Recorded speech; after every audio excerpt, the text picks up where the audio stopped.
I've been on Stakeout for a couple hours, just making sure that everything is calming down.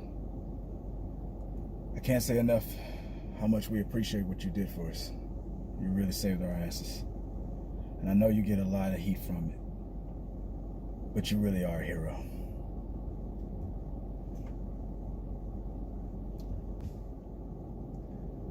About that assault charge.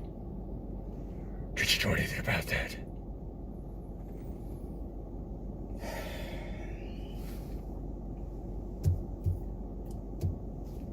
Yeah, I'll take care of it. That's true. Hey guys, I'm Chris. I'm Daniel. And we're gonna give our review for The Batman. The Batman. Oh, dude, starring Robert Pattinson. I really enjoyed it, man. I had a good time with it. It was fun. You were right when we did our show last time. We said don't compare it to like The Dark Knight and things like that. And it's right not to do that. It was great. Just a different director, and it's their own vision of Gotham and Batman and all these characters. So, I thought it was perfect casting all across the board. If you don't want spoiled, if you haven't seen it yet, come back and watch it, and and just tell us what you guys thought about it. That one moment that was like really Batman, where like Jim Gordan, like he took the puzzle and he read the Riddler's thing, and the second he finished talking, Batman already had the answer. He lies still. He lies still. Yes, the he lies still. And I love that riddle. Yeah. I love that. That was good. What does a liar do after he's dead? After he's dead, he lies still. Each puzzle was leading to a bigger answer, right? But in a dark way. Yeah. So Robert Pattinson, is he like what they say on the other channels? Is he still gonna be this day moving forward? Is he still Twilight Boy? He should be Batman after this because he did an excellent job. I was wondering what he was gonna do with his voice. Yeah. Like, was he gonna do a Batman voice? No, he's more but he talked normal. He pretty much. It was more like just I'm vengeance. Yeah. But it was like there was like no growl behind it like previous versions. Like whenever I felt like whenever he talked deep like that, it was because he was probably exhausted after a fight he just had. Like he just beat up that guy and he goes, I'm vengeance. Like that wasn't a thing. Like I felt like that wasn't him doing that on purpose. It was like, I just kicked your ass. This Selina Kyle was a lot different than all the other ones. Mostly, they've never really given us on film the Selina Kyle where she's rich. She's always poor. But I'm wondering, here's my prediction. I think when we get a Batman Part 2, after what we saw at the end, how she took some of Falcone's money with her, and because she needed to start over. I think when we see her again, I think she will be rich. I think she's gonna take that money. If there wasn't a couple million in there already, maybe there was, but I think whatever she had in that bag, it was a big bag, a very big bag. Whatever, let's say it was 500,000. I say if she takes that bag of 500,000, I think whatever she's doing between now and the next movie, I bet by the second movie she's gonna be a millionaire. I just liked she did really great. It was like a different story with her being Falcone's daughter. That was good. So that was she was like a different version of Selina Kyle in a way, but like being a Falcone. Yeah, and. But because the woman that he had an affair with, I guess, or that wasn't an illegitimate like situation, right? Like that was like a love child kind of a situation. Yeah. They weren't together, and her mom and the mom was a Kyle, right? I think the mom's last name her mom's last name because she mentioned her name, and it was I think she said something Kyle. Yeah, it was something Kyle. Yeah. And I was like, wow, that was like. It could have been Mary. Was it Mary? It could have been Mary. It was something like that. Yeah. But the whole thing with Zoe's friend and her going up for vengeance, like everybody was going for vengeance in this movie. Yeah, for vengeance for her friend and doing it for her friend. She had a good reason for doing what she was doing. Paul Dano, Riddler. Oh, Riddler, phenomenal. I thought his performance was spooky, man. He gave when he did this tape. Every time he did the tape, it was. Was he suffocating people, or were they already dead, or was he suffocating them? I think they were like a little bit. I hope they were already dead. Yeah, I feel like they were pretty much already dead. Like if they were like maybe they were like still alive, but they were like unconscious. Yeah. And so it didn't really matter if. But like I feel like they were already because the first guy he like beat over the head with that. Yeah, he really when he killed the mayor, the guy who was running for the re-election for the mayor. The thing I loved about that first kill, that's a weird thing to say. The thing I loved about that first kill was how at any moment you felt like, I don't know why I felt like maybe he won't do it. I mean, you just saw the mayor play with his son. Right. You just had a moment to humanize it. But once you learn about everything that that Riddler went through, with the orphanage and the being failed by the system and stuff, if I'm not mistaken, didn't Riddler have a moment where he really he pumped himself up right before he attacked the mayor, like the way he lunged at him. Yeah. Like, he had to really right after he hung up the phone, and he started walking off, and he just got rageful. Rage, yeah. And then just went after him and hit him on the head. If you don't have a good villain, you don't have I don't feel like the story of a hero is all that great. I think the best you need something that progresses you in a way, and pushes you. And that's what a good villain does. Yeah. Penguin, Colin Farrell. After seeing this movie, what direction will they go with the series? Right. Prequel, or from this point moving forward as he's rising now that he's taken over after Falcone's fall? Well, I definitely feel like they'll show Penguin's rise throughout. Just becoming the new mob. From this point moving forward. Yeah. I mean, they're gonna do that Penguin. They're doing a show about Oz. Yeah, that's what I'm saying. I feel like that will be more about him, but then later in the next movie it'll be him. It'll be after this. Already being a penguin. Yeah, Did you know that? I think I read somewhere that Colin Farrell fought for him to be a smoker, to have a cigar, and the network was like, no, we don't want to put smoking on screen that much anymore. But it was. I'm sorry. That's what Penguin does, and I'm sorry. I know we don't want to give these subliminal messages and have kids smoking again, but there are still some grown men out there who are smoking. Or at least, did he offer? I think he offered somebody a cigar. I feel like he did. I think he. Yeah. Okay. Yeah. I think he did. I'll go back and watch it. I think he did at least. So that was good. But I'm curious about that Penguin series. I think that's gonna be. I love the fact that freeway scene where he thought. He got Batman. But come on, the 18-wheeler falls over just the right angle to make a ramp for the Batman. It's because he's Batman. Because he's Batman. He's so damn lucky that he was able to burst through that fire. Hey, anybody, I've seen that trailer, anybody would have thought in that situation. Right. Maybe Batman that car was powerful enough to keep him protected from the fire. Yeah. But anybody else would have thought, oh, he definitely died. Right. But to see that car burst through that fire the way it did, that walk from when he knocked Penguin over, and that slow walk, like the same one you did when you walked to the car, and that lean, how he just leaned over. Yeah, that was a cool scene.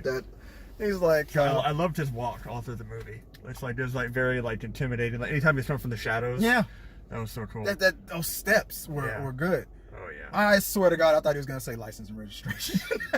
I thought he was gonna say it. The car. I was not ready to be impressed by that car. Yeah. I was thinking I was not going to be impressed. But when those, what theater did you watch it in?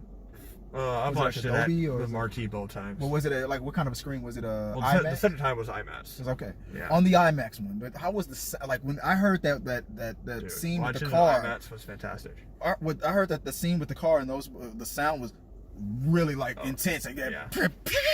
It was.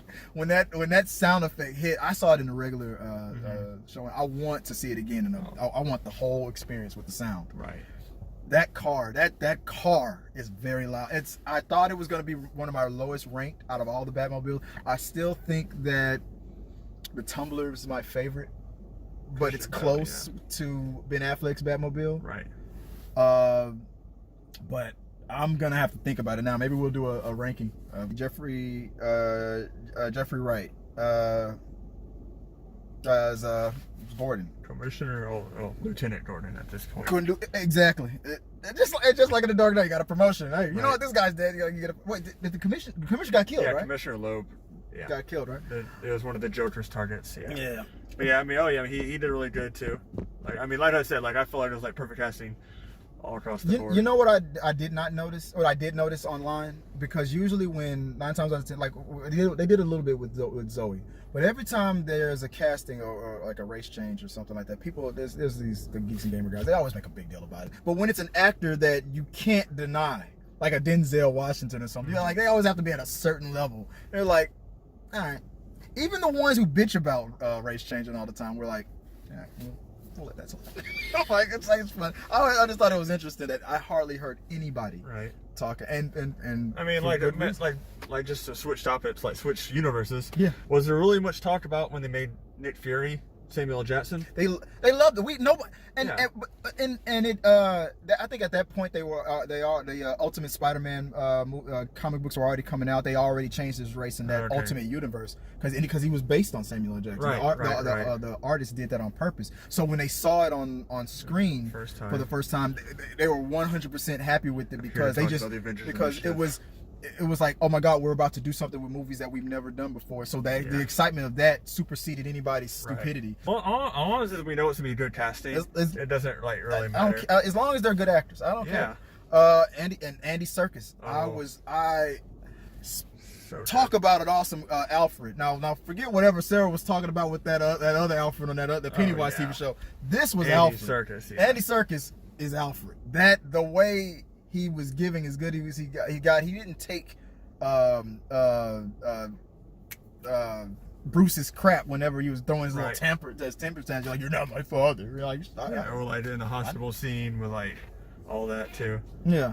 And just helping him decipher. He was like when Bruce walked up and he was like already like figuring out the other letters and all that. Yeah, exactly. And like he was really putting in the work and doing what 100% what Alfred does. I don't think there was a scene where he got into a fight with anybody, but you could tell. Yeah, I thought that he had that background. You could tell he had the background. Yeah. Yeah. It emanated off of the way he acted. You could 100% tell that Andy Serkis was not to be messed with. Right. Falcone, John Turturro. Yeah. I was nervous about him being cast in this movie because I'm still kind of judging from, and I know he's got a lot of range, but I still was so upset with his character from Transformers. That joke of a character, like it was, because he's such a good actor. Yeah. But him as Falcone, the creepiness of it, like the whole time he didn't know that was his daughter. She never really told him that it was her. He found out at the end, right? Yeah, right before. But so he flirted with her a little bit, but was it flirting or did he know it? Or at first I feel like it was just like someone he was like looking out for. Like that's what I felt. Yeah. It was like someone he just wanted to take care of.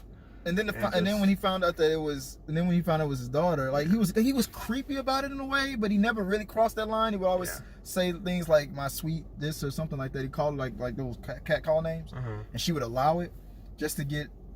But when she went for the kill, when she went after him, I thought those fingernails were kind of. That was one thing I didn't like. I thought the fingernails things was kind of ridiculous. That was a little excessive. A little excessive. I was like, but that's just me. And for the most part, but effective when she needed him. Oh yeah. So yeah. I mean, she's not gonna be climbing up any buildings anytime soon. Right. But I'm curious. That's what I'm thinking.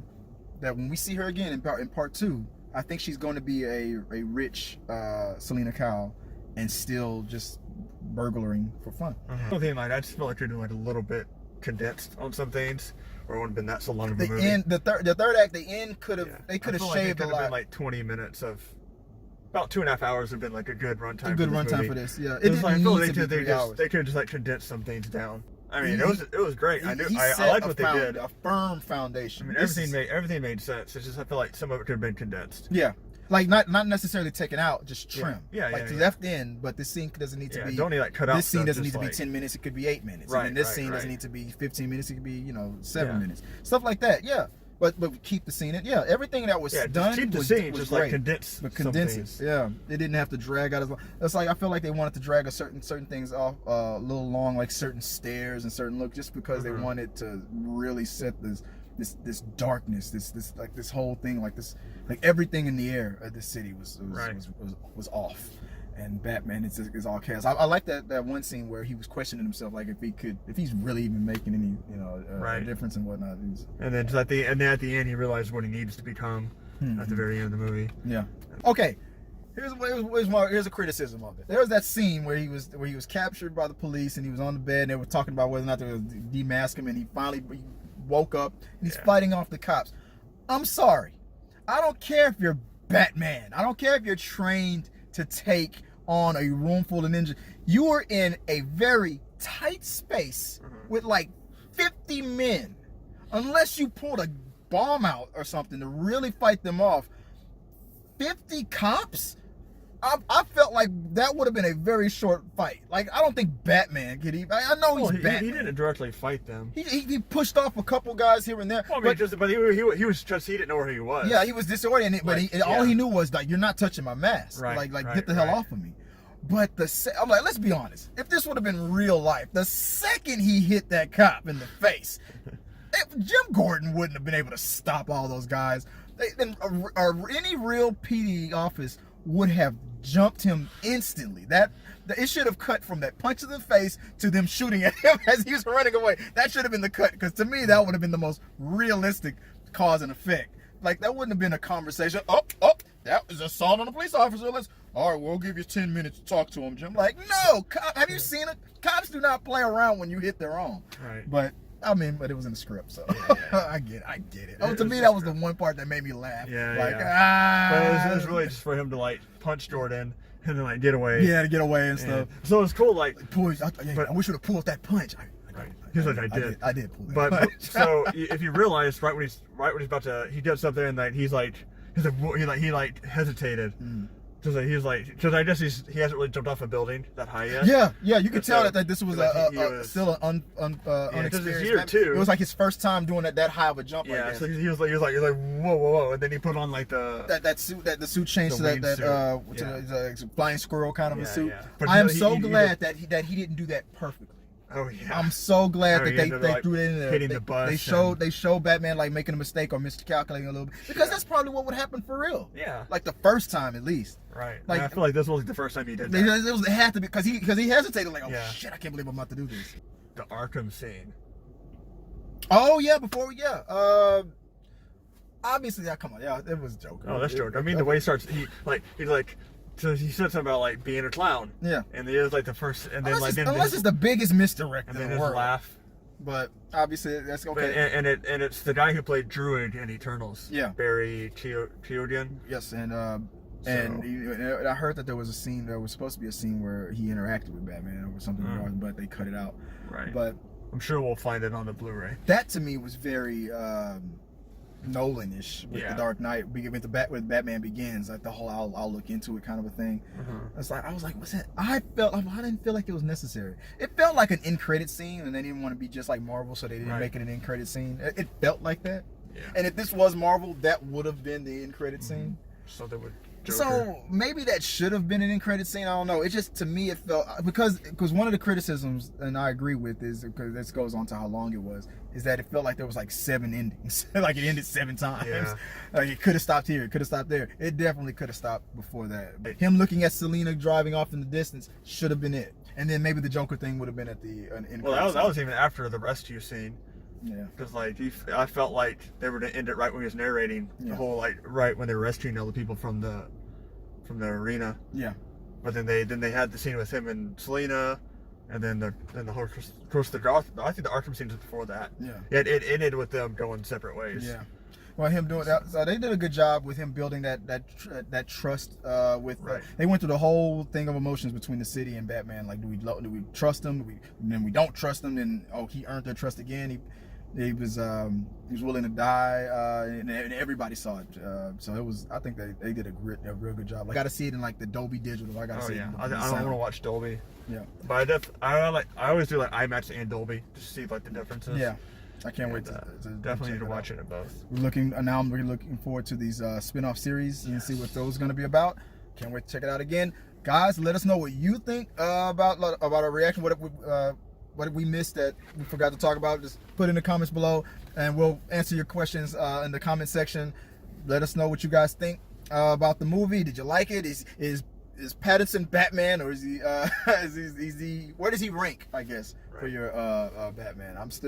I gotta take some time to think about that too. But keep checking out the tournament. We're still doing the Batman matchup tournaments. We're gonna, now that this weekend is pretty much over with, now we're gonna start with the matchup with Robert Pattinson and all the people that, like Zoe and everybody who is in this movie. Now we're gonna begin their matchups, because we wanted to give you guys some time to see it first, not just judge it based on the look of the trailer trailer and things like that. So for those of you, hopefully for those of you who have seen it in action, then we can probably get a good bracket going.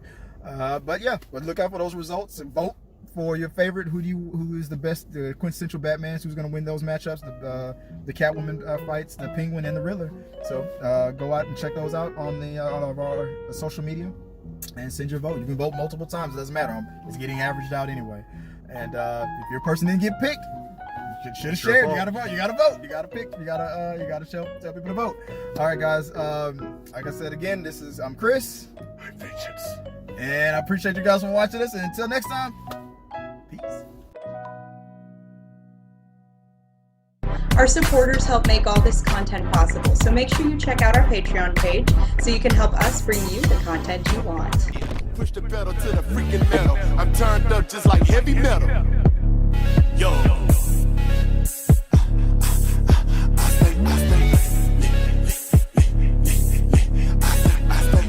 Turned up on another level. Push the pedal to the freaking metal. I'm turned up just like heavy metal.